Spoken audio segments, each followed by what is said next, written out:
Blake Martinez released. Does that mean the Giants have found their long-term answer? That and more this week on the IDP Blitz. John Norton, the guru, happy to be joined by you for another year here. Do people need to know the name Micah McFadden? Hey, it's great to be back here at the beginning of the eve of the season starting. Do they need to know the name Micah McFadden? Very possible that they do need to know that name. Tay Crowder is likely to be the guy early in the season that's going to be the main man in the middle there and kind of the leader. But I have to wonder if Micah McFadden is not the long-term answer, then that guy's probably not on their roster at this point. Rookie fifth-round pick, been playing pretty well. Caught my eye at one of the preseason games that I was watching. I watched him for several plays and thought he looked pretty good. And at that point, I didn't really pay that much more attention because nobody expected Martinez to be cut. But I have to wonder if that move might have been partially to clear out some room for McFadden to have a bigger role down the road here. So definitely somebody to keep an eye on. Yeah. And part of it was just, I think, still digging out from Dave Gettleman and actually freeing up some cap. They better not have very many injuries or they're going to have to make some shocking moves, I think. Okay, let's stay at linebacker. Martinez just wasn't a good fit there. Yeah, and it was Dave Gettleman, another one of Dave Gettleman's greatest hits. That's like a 2 CD set. Yep. Let's go to Arizona, John. We have Isaiah Simmons. We have Nick Vigil. We have Zaven Collins. How's it going to look at off-ball linebacker for them? Well, I don't think we really know for sure how it's going to look yet, other than the fact that they're talking about having Isaiah Simmons play more of a role similar to what Jalen Ramsey played last year, where he's playing off the ball, he's moving around quite a bit, inside, outside, matchup type stuff, but I don't think he's going to be in anywhere near a traditional inside linebacker role. That leaves us with Collins and Vigil. One of those two guys is going to have to be the lead man. From what the preseason showed us, which was not very much. Collins was out there playing, working with the second unit for the most part. It's hard to say if that was just in order to get him on the field and get him some snaps. He's a young guy.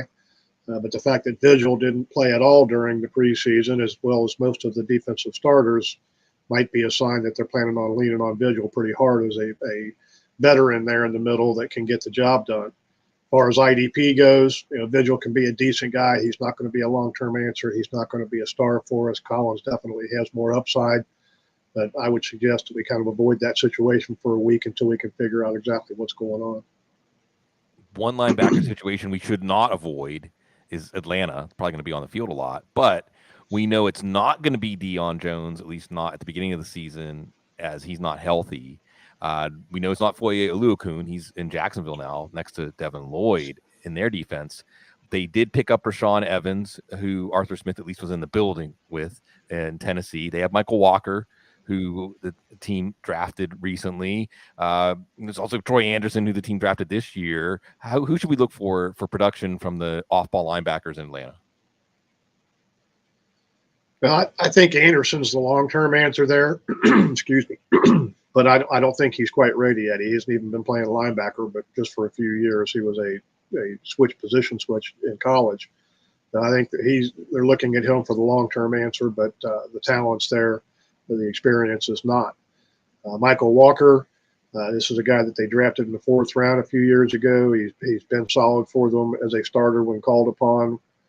Put up some pretty good numbers when he was called upon as well. He was wearing the green dot communications helmet during the preseason, calling all the plays in the huddle, and I think he is probably going to have the lead role there. The question that I will have is if they're going to have 2 off-ball linebackers that stay on the field. If they do, it'll be him and Evans.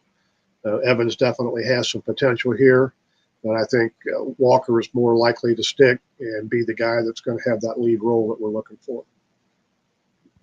Well, let's stay with that theme, the idea of how many 3-down off-ball linebackers will we have in Green Bay.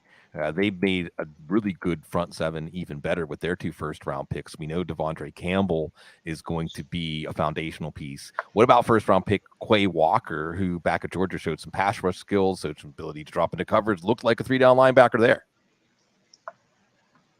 That's another one that it's really hard to tell what they're planning here. So what we've seen in Green Bay for the past several years is dating all the way back to when Blake Martinez was there. one guy stays on the field full time. When it comes time for nickel sets, they bring in an extra safety or whoever they bring in, but they only keep one of those inside linebackers on the field. Now, it's hard to say if that was by design or if it's just because they didn't have a second quality inside linebacker of Walker's substance there to be able to put in that position. So are we looking at a philosophy change where they're going to start going with two inside linebackers and kick that third safety out? Or are we going to continue to see more of the same? I think the one thing that we do know there is that Campbell is locked in as that every down linebacker that we know for sure is going to be in there. This week should tell us a lot more about what to expect from Quay Walker. I think he definitely has the potential to be there. I'm just not going to count on him right away until they show me something a little different. Go out to Las Vegas. We got a new defensive coordinator, new regime there. We got Patrick Graham. The team threw a bunch of money at Corey Littleton and Nick Kwiatkowski. I don't even know off the top of my head. Is Littleton like Carolina? I have no idea. But I do know that they have some candidates for IDP production. Nick Morrow. They've got Jayon Brown, Divine Diablo. Who are going to be the linebackers we want on the Raiders roster? On the Raiders roster, we definitely want Denzel Perryman. I think he broke out last year. He was a three-down linebacker earlier in his career with the Chargers, and for whatever reason, the Chargers make some strange decisions, but they kind of phased him out of that. In the last few years that he was there, he was almost an afterthought. Moving to Las Vegas, and he blows up, and he's that stud that he was early in his career again. I have a hard time seeing them pulling him out of the three-down role, even though he's not necessarily a stellar coverage linebacker. But with the guys that they've got to look at there, I think he's the main guy. The question that I have is, are they going to pair either a Divine Diablo or Jayon Brown with him? I'm not 100% sure which one of those guys, if either of those guys is going to wind up staying on the field 3 downs. They're both capable. Jayon Brown has been a three-down linebacker with the Titans and was very productive in that situation. Diablo has been a safety, was safety in college, so he's converting over to the linebacker position, so we know he's got the coverage skills. So Perryman's your safe bet there. He's not 100% sure thing, even that, but I think he's a relatively safe bet. After that, if you want to pick up Brown, have Diablo, set him on your bench and see what goes for a week. Whichever one winds up not getting the full-time snaps, that's your spot that you can pick up somebody off of waivers and replace.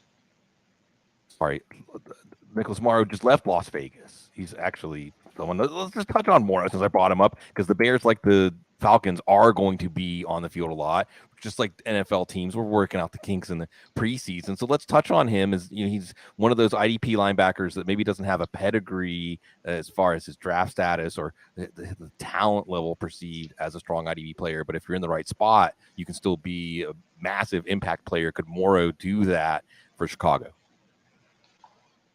I think Morrow could definitely do that for Chicago. I've been comparing him all summer long. You've got the defensive scheme and everything came over as basically they're running the Colts defensive scheme. So you've got Roquan Smith in the Shaquille Leonard role. Mm-hmm. You've got Nicholas Morrow in the Bobby Okereke role, or Okereke is how he wants it pronounced now. Was Bobby Okereke productive? Well, he had 92 solo tackles last year, so I would say, yeah, he qualifies as being rather productive. And I think Morrow, he had one good year with the Raiders, and he got hurt as he was expected to start last year, got hurt early during the preseason and didn't get to play at all. Back completely healthy. I think he is definitely going to be a solid addition for us, one of those guys that we can pick up late rounds. Probably a lot of leagues, he's probably still on waivers and can be picked up. And I think he's going to be a solid starter for us this year. And even dynasty managers that might be particularly interested here, because we know that Roquan Smith is not happy with that situation and is probably going to be looking to get out of Chicago. So it's a very good possibility that Morrow might be the lead linebacker by next year. Lots to keep in mind here. Let's linebacker, of course, are meat and potatoes, but let's go out to defensive back. And we looked at Kyle Hamilton. Some people had him as high as the top 2 or top 3. Some people said he was the best player in the draft. The Ravens, in typical Ravens fashion, got him at number 14. So now they did sign Marcus Williams, He's more of a free safety center fielder type. Is there an instant impact from Kyle Hamilton in IDP leagues? Well, I get some flack from some people on this because, why am I a Kyle Hamilton hater? I'm not a Kyle Hamilton hater. If this guy had gone to virtually any other place, I would be sky high on him because he's an outstanding player. I think he has the potential in the right situation to be a top 5 fantasy stud. He didn't land in the right situation. If anybody's followed my stuff this summer, probably seen 3 or 4 different times my statement that Baltimore is where great safeties go to do absolutely nothing.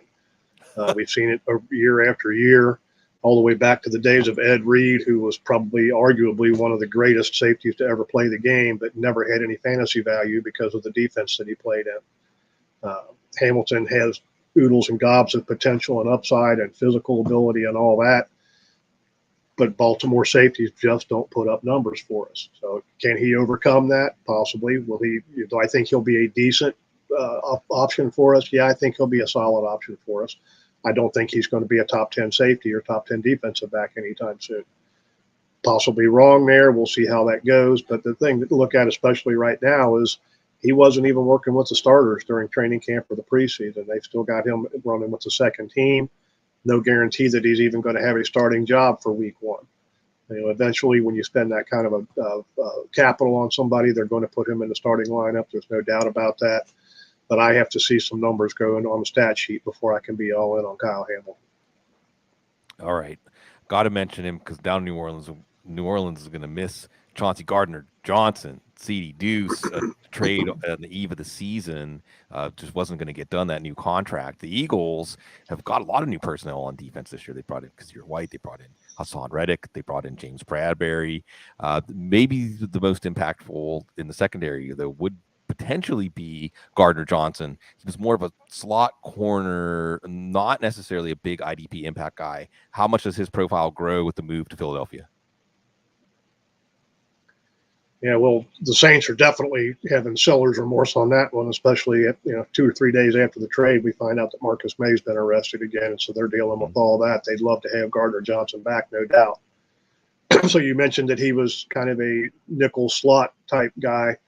I think that was more because they wanted to get that. He fit that position for them. The Saints always like to play a 3 safety look, the big nickel, as we like to call it.